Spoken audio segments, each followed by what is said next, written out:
Hello and welcome back to Down the Track. In this episode, we'll be doing the preview for the Chennai Super Kings versus Rajasthan Royals match. Both teams coming in with confidence. They won their previous games. Chennai, they were fantastic in their last game against Punjab. The way they bowled in the power play, Deepak Chahar in particular, he impressed. He won them the game, to be honest, in the power play. Those first 6 overs, that spell was just fantastic.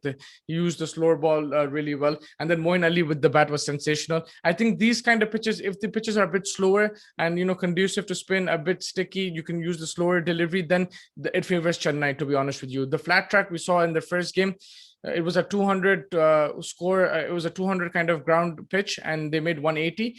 But over here, they played exactly to conditions. It's what Dhoni thrives on: getting his spinners in the middle overs, his fast bowlers using the variations. They don't need express pace.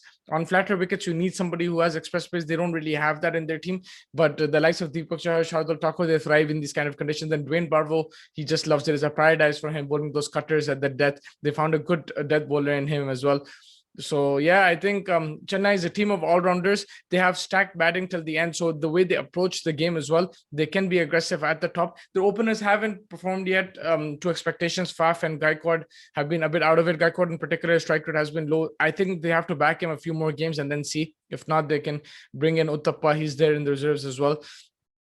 And in terms of their all-rounders, they have Sam Curran, they have Bravo, they have Moeen Ali, they have Jadeja. Moeen Ali is playing that floater role with the bat one down. He looks very effective in fine touch, and he's playing with some freedom. He's enjoying his cricket there in Chennai. And I think he's a player to watch out for sure. Along with Sam Curran, he can also float. He can come up the order if needed. He can finish the game off. Dhoni it didn't bat in the last game, and in the first game he got out for a duck. So his form, will be interesting to see how he goes about it. Will he come out to bat earlier, or will he play in a finishing role? But yeah, and if you look at the Rajasthan Royals, they will be ecstatic. They're 16 crore man. Chris Morris coming to the fore, winning the game for them, sealing it, and that's exactly what they paid the bucks for, the big bucks. He got a wicket, and then he finished it off with the bat. A sensational batting. He hit Kagiso Rabado, the opposition's best bowler. So that will give Morris a ton of confidence. It's a weight off his shoulders. I think now he can just focus on his cricket. Don't worry about the price tag. He's paid it off with that win, with that innings. It was a match-winning knock, and I don't think people will question his price tag anymore. That was the price available. Everyone had that money available. So when you have that purse available, then you're spending the money, and he was a player that all the teams were looking for because he's a utility player, and he's shown it with the bat and ball. He's very effective, and when Archer comes along, I think both of them as a pair will be destructive with the ball. So yeah, I think still with the ball, Morris will need to improve. His pace is being used a bit sometimes to the batsman's advantage, so he'll probably have to use his variations a bit more. The likes of Sarkaria has been so impressive. I think with the ball, he's with the new ball, is getting the ball to swing, and then he bowls his cutters as well, slower deliveries. I've been very impressed with them. The one thing Rajasthan need to improve on is their spin department. You saw Gopal got dropped after a poor first game. Tewatia hasn't picked up wickets regularly with the ball either, so they really need to strengthen that middle overs, and from their spinners needed to pick up wickets. I think they need to try Mayank Markande. He's a proven wicket taker. He showed it in his first season of the IPL. So I would really want to see him play. And that's the thing, in the middle overs, you need to take wickets. Otherwise, it does become difficult for Rajasthan. Last game, in the end, Morris won it for them, but they probably gave a few runs too many, even though it was just a 150 total. They gave a few runs too many because not enough wickets in the power play, in the middle overs. In the middle overs, they need to be a bit more effective, and their spin bowlers need to step up. But I think Mustafizur is, getting back to his old groove. He looks good, and he's bowled that slower delivery. He's bowling those cutters as well. That Yorker is also coming into play. So Mustafizur is looking good now, and I think his combination with Morris until Archer comes back looks a decent one.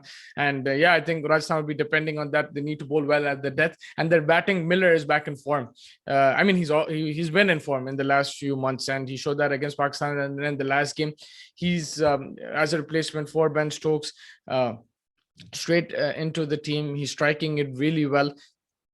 and he's getting that mojo back, and he's a veteran of the IPL. He's played for Punjab, he's played some important knocks, some amazing innings out of nowhere, and he's that match winner for you in the middle order. He brings that sense of calm, that experience, and the power as well, because there is some inexperience in that Rajasthan middle lower order, and I think Miller balances that a bit. So you have Butler and Samson at top, and then Miller to play with the younger inexperienced slot in the middle, and I think that would be very crucial. And then Morris to come in the end to finish it. So I think Miller, Morris, Butler. In between, there will be youngsters coming in. There'll be the likes of Parag coming in.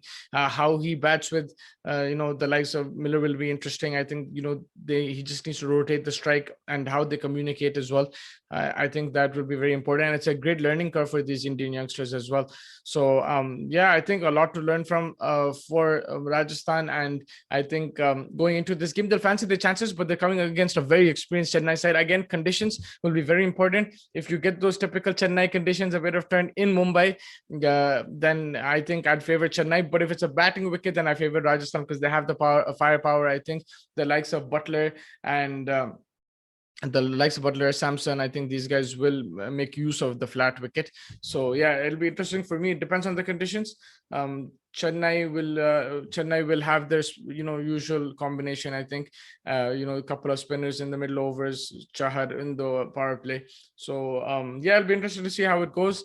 I think like I said, I'm gonna go Rajasthan if it's a flat wicket. If it's a turning wicket, then Chennai. We'll probably get an idea of it at the toss and then in the first few overs as well.